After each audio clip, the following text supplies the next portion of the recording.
And of course, there's the very fascinating topic of near-death experiences, where people who are in a state of reversible clinical death that report being conscious. Now, you write about that and you've looked into that. What did you discover as you researched that area? I discovered that it is a lot more rigorous than people think. It's not just anecdotal evidence.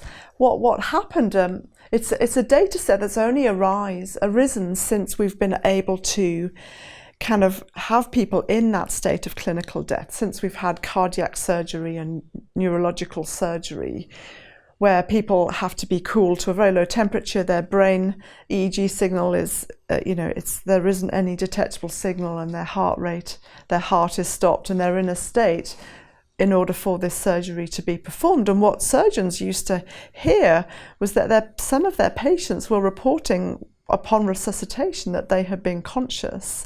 And so that caused some surgeons to collect some systematic data across all of their patient groups, and there are studies from different countries capturing this. There's a lot of books out there on it, and they see roughly 7 to 10% of patients reporting very interesting facts that it would be hard to have just made up. So what kind of facts are they reporting? Things like being able to fully recount a conversation that had happened down the corridor in a different room in the hospital about the person that was on their deathbed, to the extent it was a little bit awkward because the content of the conversation wasn't good, but the patient upon resuscitation recounted it to their relatives.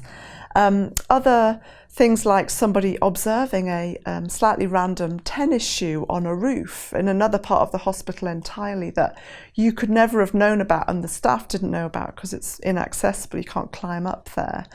Another observation about a woman who was congenitally blind in her lifetime, who then, upon resuscitation, recounted the appearance of someone else who had also died moments earlier that she couldn't have known about. All sorts of extraordinary things that just give us pause for thought to say, human beings are really interesting.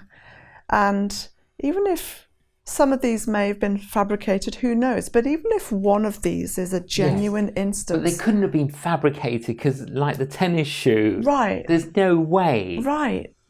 And even if all of them were except for one, for example, that still shows that you are way more than just your brain, because if your brain is clinically dead and you are still conscious, then you can't simply be your brain. There must be more to it.